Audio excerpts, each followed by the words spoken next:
بسم الله الرحمن الرحيم. لا إله إلا الله وحده لا شريك له، له الملك وله الحمد يحيي ويميت وهو حي لا يموت، بيده الخير وهو على كل شيء قدير.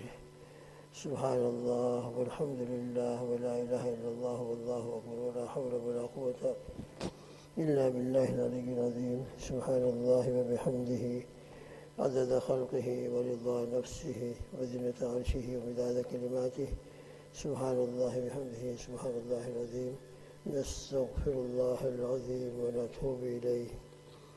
لا حول ولا قوة إلا بالله العلي العظيم. لا ملجأ ولا منجأ من الله إلا إليه. لا إله إلا أنت سبحانك إني كنت من الظالمين.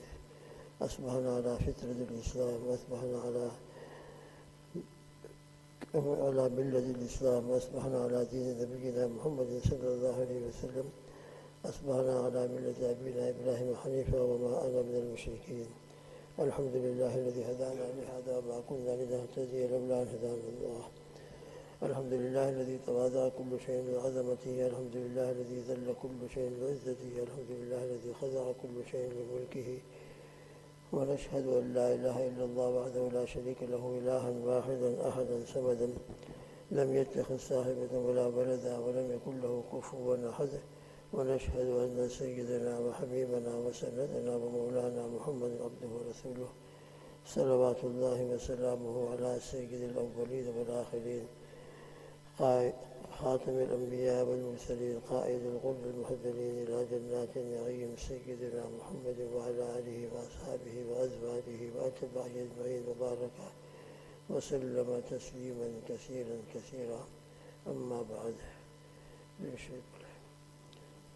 اللهم صل على محمد وعلى آل محمد كما صليت على إبراهيم وعلى آل إبراهيم إنك حميد مجيد.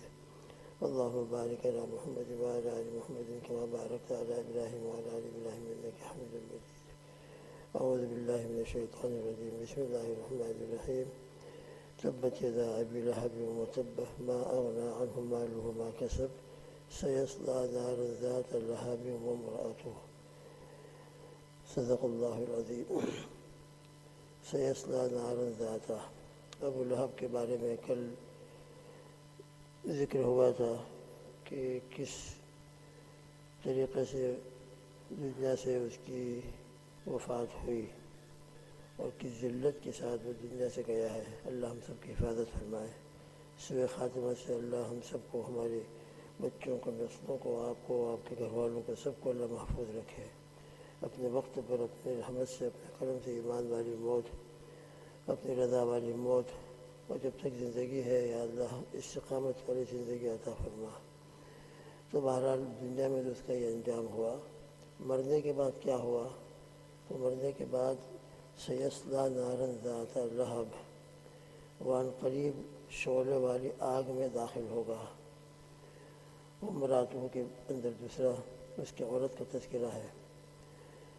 مرنے کے بعد حضرت عباس رضی اللہ تعالیٰ عنہ نے ایک مرتبہ اس کو خواب میں دیکھا، ابو لہب کو. پوچھا کیا حالت ہے؟ تو ابو لہب نے کہا کہ تمہارے بعد میں نے آج تک کوئی راحت نہیں دیکھی، سوائے تکلیف اور پریشانی اور غم اور عذاب کے کوئی چیز میرے ساتھ نہیں ہے. البتہ پیر کے دن میرے عذاب میں ذرا سی تخفیف کر دی جاتی ہے. پیر کے دن، منڈے کے دن. اور وہ اس کی وجہ کیا؟ اس کی وجہ لکھا ہے سیرت مصطفیٰ میں کہ جب حضور پاک صلی اللہ تعالیٰ علیہ وسلم کی ولادت باسعادت ہوئی تھی، تو آپ سب کو یہ تو معلوم ہے کہ حضور پاک صلی اللہ تعالیٰ علیہ وسلم کے والد ماجد حضرت عبداللہ رضی اللہ تعالیٰ عنہ، ان کا انتقال تو پہلے ہی ہو گیا تھا.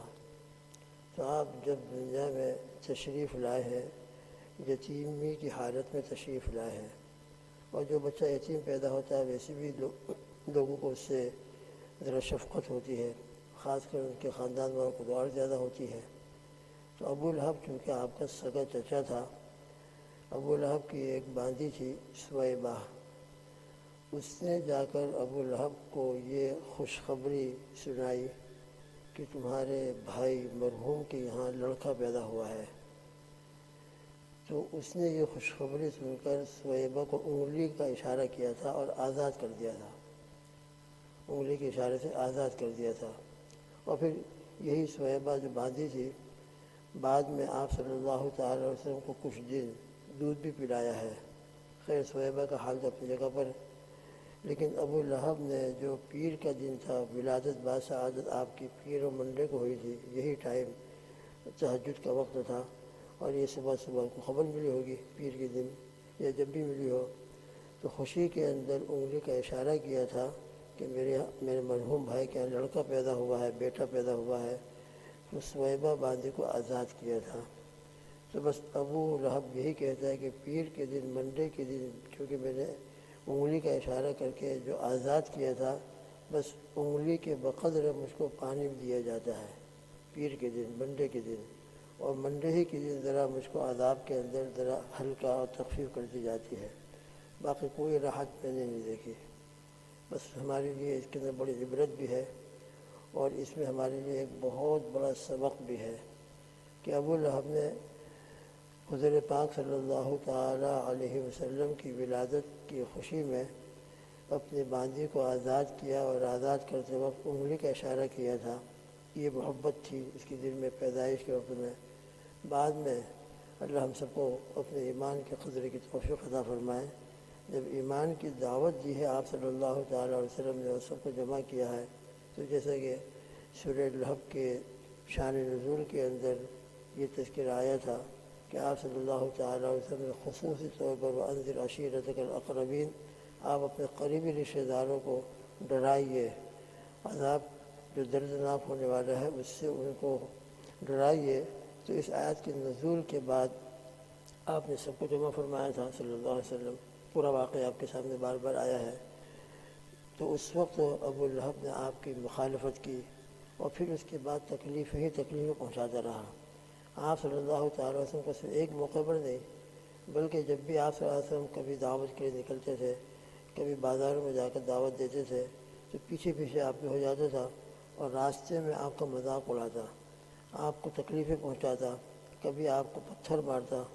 تو زندگی بھر چونکہ وہ آپ صلی اللہ تعالی وسلم کو تکلیفیں پہنچاتا رہا، تو اس کے نتیجے کے اندر تو یہ حالت ہوئی کہ مرنے کے وقت بھی یہ بری ذلت والی موت، اور موت کے بعد پھر یہ کیفیت۔ مگر ذرا سی اس نے آپ صلی اللہ علیہ وسلم کی ولادت باسعادت کے بعد خوشی کا اظہار کیا تھا، اپنی باندھی کو آزاد کیا، تو اس دن پیر کے دن انگلی کے اشارے کی وجہ سے انگلی کے بقدر اس کو پانی ملتا ہے۔ تو اب جو حضرات آپ صلی اللہ تعالی وسلم کی محبت میں زندگی گزار رہے ہیں، نبی کریم صلی اللہ علیہ وسلم کی محبت میں اپنی زندگی کو قربان کر رہے ہیں، آپ صلی اللہ تعالی وسلم کی محبت کے اندر اپنے جذبات کو چھوڑ رہے ہیں، اور محض اس وجہ سے کہ یہ آپ صلی اللہ تعالی علیہ وسلم کی سنت ہے، اس سنت کو اپنی زندگی میں لا رہے ہیں، درود شریف کی کثرت کر رہے ہیں، دین کے لیے قربانیاں دے رہے ہیں، ان کا کیا مقام ہوگا، اور اللہ سبحانہ و تعالیٰ ان کی ان قربانیوں کی برکت سے دنیا میں بھی اور آخرت میں بھی کیا عزت عطا فرمائیں گے، وہ اللہ ہی جانتا ہے۔ لہذا دوستوں بزرگوں، اللہ کی محبت بھی ہمارے لیے بس نجات کا ذریعہ ہے۔ اللہ کے رسول صلی اللہ علیہ وسلم کی محبت، اور پھر اللہ کی محبت میں اللہ کے لیے قربانیاں دینا۔ ان تنصروا اللہ ینصرکم، اگر تم اللہ کی مدد کرو گے تو اللہ تمہاری مدد کریں گے۔ اللہ کی مدد یعنی اللہ کے دین کی مدد، لہذا دین کو دنیا میں فروغ دینا، دین کو دنیا میں پھیلانا، خود بھی اس پر عمل کرنا، دنیا میں لوگوں تک وہ باتیں پہنچانا، دین کی باتیں عام کرنا، اسی طرح آپ صلی اللہ علیہ وسلم کی سنتوں پر خود بھی عمل کرنا، آپ صلی اللہ علیہ وسلم کی مبارک سنتوں کی دعوت دینا، لوگوں کو اپنے گھر والوں کو اس کے اوپر لانا، اور پوری اپنی زندگی کی تمام تر قوتوں اور صلاحیتوں کو اس کے اوپر لگا دینا۔ انشاءاللہ ثم انشاءاللہ اس کی برکت سے اللہ تعالیٰ جو اجر و ثواب اپنی رضامندی عطا فرمائیں گے وہ اللہ ہی جانتا ہے۔ اللہ تعالیٰ مجھ کو بھی، ہمارے گھر والوں کو بھی، آپ کو بھی، آپ کے گھر والوں کو بھی، پوری امت کو اپنی محبت بھی عطا فرمائے، اپنے فرائض پر عمل کرنے کی بھی توفیق عطا فرمائے، اور پھر اس کی دعوت دینے کی بھی توفیق عطا فرمائے، دوسروں کو بھی دین پر لانے کی بھی قبول فرمائے، اور اللہ کے پیارے حبیب صلی اللہ علیہ وسلم کی مبارک زندگی حیات طیبہ جن فکروں کے ساتھ گزری ہے، اور آپ نے امت کے لیے جو آنسو بہائے ہیں، اللہ ہم کو بھی اس کا کچھ حصہ درد و غم عطا فرما دے، اور سنت سے محبت اور سنتوں کی اشاعت اور سنتوں پر عمل ہم سب کو کہنے سننے سے زیادہ عطا فرما دے، اور مرتے دم تک اللہ اپنے فضل سے اس پر استقامت عطا فرما کر حسن خاتمہ، کلمے والی موت، اپنی رضا والی موت عطا فرمائے۔ اللہم آمین۔ سبحان اللہ بحمدہ، سبحانک اللہم وبحمدک، ونشہد ان لا الہ الا انت، نستغفرک ونتوب الیک، وصلی اللہ تعالی علی خیر خلقہ محمد وآلہ واصحابہ وازواجہ اجمعین۔ سبحان ربک رب العزۃ عما یصفون، وسلام علی المرسلین، والحمد للہ رب العالمین، برحمتک یا ارحم الراحمین۔